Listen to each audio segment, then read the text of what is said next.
नमस्कार।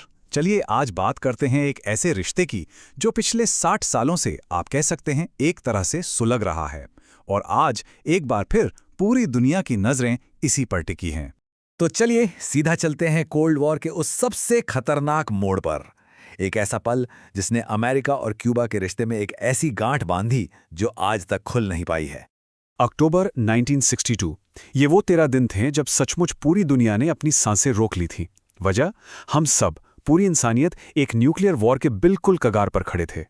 तो हुआ ये कि 16 अक्टूबर को अमेरिका को पता चला कि सोवियत यूनियन ने फ्लोरिडा से सिर्फ 90 मील दूर क्यूबा में न्यूक्लियर मिसाइलें लगा दी हैं। सोचिए जरा। और कुछ ही दिनों के अंदर प्रेसिडेंट केनेडी ने क्यूबा की नौसेना से नाकेबंदी का ऐलान कर दिया। मतलब अब दुनिया दो सुपर पावर्स को आमने सामने टकराते हुए देख रही थी। लेकिन असली ड्रामा तो समुद्र के नीचे चल रहा था। अमेरिकी नेवी ने एक सोवियत सबमरीन को घेर लिया और उस पर डेप्थ चार्जेस गिराए ताकि वो सतह पर आ जाए।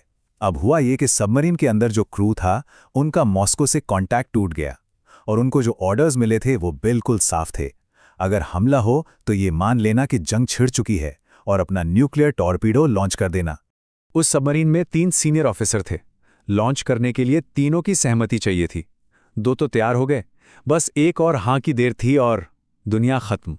लेकिन जो तीसरे ऑफिसर थे, वसीली आर्खिपोव, उन्होंने कहा नहीं।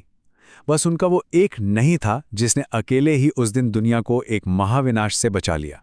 तो सवाल ये उठता है कि बात यहां तक पहुंची कैसे? मतलब ये रिश्ता हमेशा से इतना कड़वा तो नहीं था। देखिए, शुरू में तो अमेरिका ने क्यूबा को स्पेन से आज़ादी दिलाने में मदद की। एक वादा भी किया कि भाई हम तुम्हारे मामलों में कोई दखल नहीं देंगे। लेकिन ये वादा बहुत जल्दी टूट गया। एक नया अमेंडमेंट आया, प्लैट अमेंडमेंट, जिसने अमेरिका को क्यूबा में दखलंदाजी का एक तरह से कानूनी हक दे दिया। और बस यहीं से शक और अविश्वास की नींव पड़ गई। इसके बाद तो कहानी और बिगड़ती गई।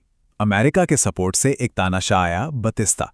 उसने क्यूबा को अमेरिकन माफिया और बड़े बड़े बिजनेस का अड्डा बना दिया। जाहिर है, इसी के खिलाफ 1959 में फिदेल कास्त्रो ने क्रांति कर दी। सत्ता में आते ही उन्होंने सारे अमेरिकन बिजनेस को नेशनलाइज कर दिया, मतलब सरकारी कब्जे में ले लिया। बस फिर क्या था, अमेरिका ने कसम खा ली कि कास्ट्रो को हटाना है और इस तरह दोस्ती पूरी तरह दुश्मनी में तब्दील हो गई।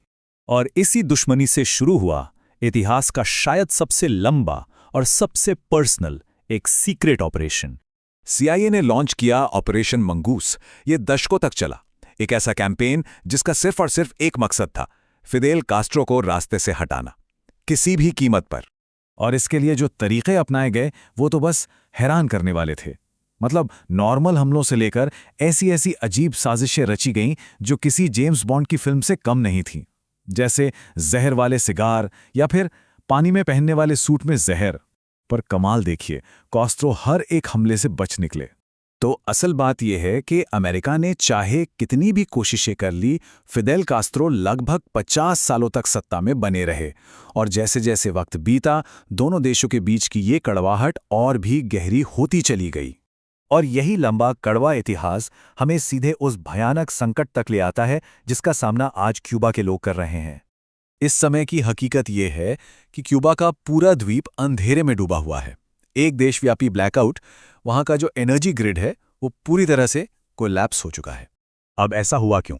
वजह है दशकों से अमेरिका की लगाई हुई आर्थिक पाबंदियां और ऊपर से वेनेजुएला जैसे जो सहयोगी देश थे जो सस्ता तेल देते थे वो भी अब मदद नहीं कर पा रहे।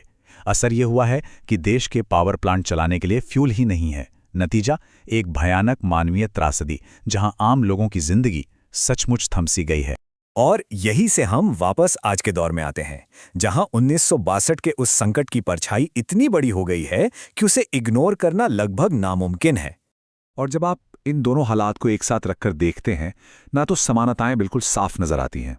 1962 में मिलिट्री ब्लॉकेड था, आज इकोनॉमिक ब्लॉकेड है। मतलब तरीके बदल गए हैं, लेकिन जो असल रणनीति है कि द्वीप को पूरी तरह से अलग थलग कर दो, उसे घुटनों पर ला दो, वो आज भी वही है।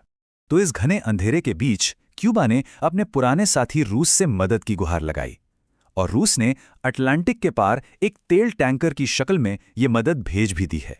तो अब पूरी दुनिया की नजरें इस बात पर है कि जब ये रशियन जहाज क्यूबा पहुंचेगा तो अमेरिका का अगला कदम क्या होगा। और ये हमें एक बहुत ही गंभीर और अहम सवाल पर लाकर छोड़ देता है क्या इतिहास फिर से खुद को दोहराने वाला है?